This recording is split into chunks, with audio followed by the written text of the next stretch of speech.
नमस्कार। मार्केट की बात करते हैं, शेयर बाजार की बात करेंगे। शेयर बाजार में उतार चढ़ाव देखने को मिल रहा है। निफ्टी इंडेक्स ऊपर की तरफ ही कारोबार कर रहा है और आज आरबीआई की मॉनेटरी पॉलिसी थी जिसमें ब्याज दरें घटाई गई हैं, 0.25% घटाया है।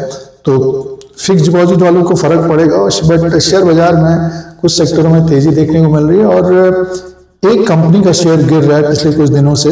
तो इसी के बारे में बात करते हैं और कंपनी का नाम है Indigo limited, inter globe aviation limited, जो हवाई जहाज से यात्रा करते हैं तो इंडिगो में, तो उसका शेयर में गिरावट देखने को मिल रही है। आज भी ये शेयर नीचे की तरफ कारोबार कर रहा है, लगभग 2.5%, 5,300 के आसपास है।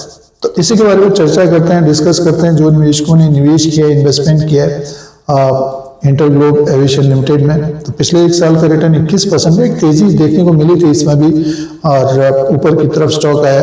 बट हाल फिलहाल की बात करते हैं तो पिछले एक महीने में स्टॉक ने 7 से 8% का माइनस रिटर्न दे दिया है। 500-600 पॉइंट गिर गया ये। उसका कारण क्या है, किस लिए गिर रहा है ये शेयर? कारण ये है कि जो फ्लाइट्स हैं वो कैंसिल हो रही हैं, तो इसके वजह से शेयर मार्केट में भी इंडिगो का जो शेयर है उसमें भी गिरावट देखने को मिल रही है। काफी खबरों में बना हुआ है और यात्री जो ट्रैवल कर रहे हैं वो काफी परेशान भी है, क्योंकि कैंसिल होता है तो फिर उनको काफी दिक्कतों का सामना भी करना पड़ता है। तो शेयर बाजार में भी देखिए गिरावट देखने को मिल रही है। जो निवेशकों ने खरीदा होगा ऊपर के लेवल पे तो भी परेशान होंगे और चिंतित होंगे। तो इसके बारे में डिस्कस करते हैं, चर्चा करते हैं। जिनका कैपिटल लगा, पूंजी लगी, जो खरीदारी कर रहे हैं, इंट्राडे कर रहे हैं। शेयर ने तो देखिए पिछले एक साल का रिटर्न अभी भी 21% का रिटर्न दिया है। लॉन्ग टर्म की बात करते हैं तो काफी अच्छा रिटर्न दिया है इंडिगो ने। 2022 में 2000 के आसपास तब बढ़कर ऊपर की तरफ पहुंचा ये 6000 के आसपास। 6000 से इसमें गिरावट देखने को मिल रही है और हाल फिलहाल में भी गिरावट है। तो ये शेयर प्राइस का ट्रेंड है। और जैसे कि बताया कि गिरने का कारण ये है कि जो फ्लाइट्स कैंसिल हो रही हैं उसके कारण स्टॉक गिर रहा है। तो रेवेन्यू की बात कर लेते हैं, बिजनेस की बात कर लेते हैं। आगे तीसरी तिमाही के नंबर्स आएंगे। जैसे कि जो हम लोग हवाई जहाज से जाते हैं तो इसका रेवेन्यू की बात करते हैं, बिजनेस की बात करते हैं तो इसका जो रेवेन्यू है 19,600 करोड़ का था लास्ट क्वार्टर में, सितंबर के क्वार्टर में। कंपनी का जो प्रॉफिट माइनस था 2,582 करोड़ का माइनस था और काफी अपडाउन वाला इसका रहता है। इससे पहले प्रॉफिट था कंपनी का 2,176 करोड़, 3,000 करोड़, 2,449 करोड़। लास्ट क्वार्टर में तो माइनस था।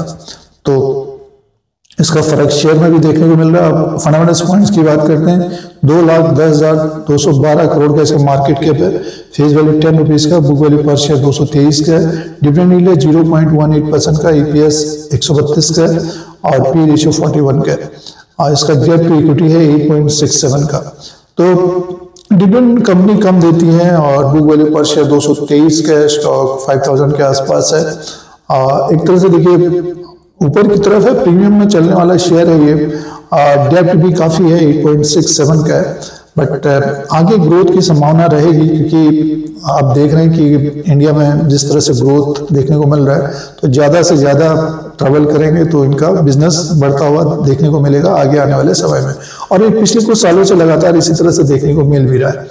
तो ये इंडिगो का फंडामेंटल्स और बिजनेस पॉइंट है और शेयर बुक वैल्यू से काफी ऊपर की तरफ है। और आगे जो बिजनेस रहेगा, रेवेन्यू और प्रॉफिट क्या रहता है वो उसी के अनुसार वैल्यूएशन देखने को मिलेगा। लास्ट क्वार्टर में तो माइनस था, तो दिसंबर क्वार्टर के बाद दिसंबर क्वार्टर के नंबर्स आएंगे, उसमें देखना पड़ेगा कि किस तरह का बिजनेस रहता है। अब जैसे फ्लाइट कैंसिल हो रहे हैं तो एक तरह से नुकसान ही है ये कंपनी को। तो देखना पड़ेगा कि रेवेन्यू और प्रॉफिट क्या रहता है। तो ये बिजनेस पॉइंट और फंडामेंटल पॉइंट्स हैं। अब शेयर प्राइस के अनुसार बात करते हैं तो देखिए एक अप ट्रेंड देखने को मिला था शेयर में, बट 6000 के आसपास से जो इसमें गिरावट है तो एक बेरिश ट्रेंड है शॉर्ट टर्म में। नीचे की तरफ स्टॉक 5,200 और 5,170 को ये होल्ड नहीं करता है तो स्टॉक हमें 5,000 के नीचे भी आ सकता है। और काफी वॉलेटाइल भी शेयर है ये। इससे पहले भी इसमें गिरावटें देखी गई थी, उसके बाद तेजी रही है। सितंबर 2024 में 4,900 के आसपास से गिर के स्टॉक आ गया था 4,000 के आसपास, लगभग 20% स्टॉक गिर गया था। और इसी तरह से देखिए अभी हो सकता है ये और 6,000 से मान के चले कि 5,000 को अगर होल्ड नहीं करता है तो फिर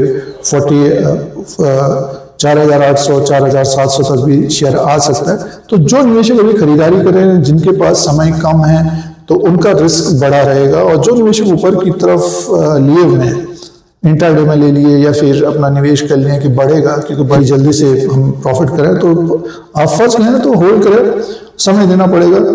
या फिर एक रैली बनती है ऊपर की तरफ जाता है नतीजों तक, तो अपने अनुसार देखें। और जो निवेशकों ने लो लेवल पर खरीदारी की है, तो आप जानते हैं कि इस तरह की खबरें इसमें आती रहती हैं और पिछली बार भी इसमें गिरावट थी, तो हमारे अनुसार होल्ड करना चाहिए। जिन्होंने 3,000 के नीचे खरीदारी की है और प्रॉफिट लेना चाहते हैं तो प्रॉफिट देख सकते हैं, स्टॉक नीचे की तरफ आएगा तो अपने अनुसार देख सकते हैं। क्योंकि इस तरह की जो खबरें रहती है तो स्टॉक में एक तरह से गिरावट देखने को मिलती है।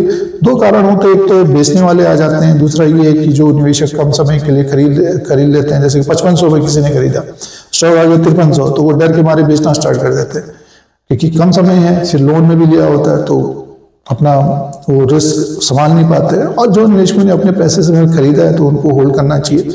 रैली बनती है तो अपना डिसीजन करें, क्योंकि बढ़ने में फिर समय लगता है, जब शेयर गिरता है तो बढ़ने में समय लगता है।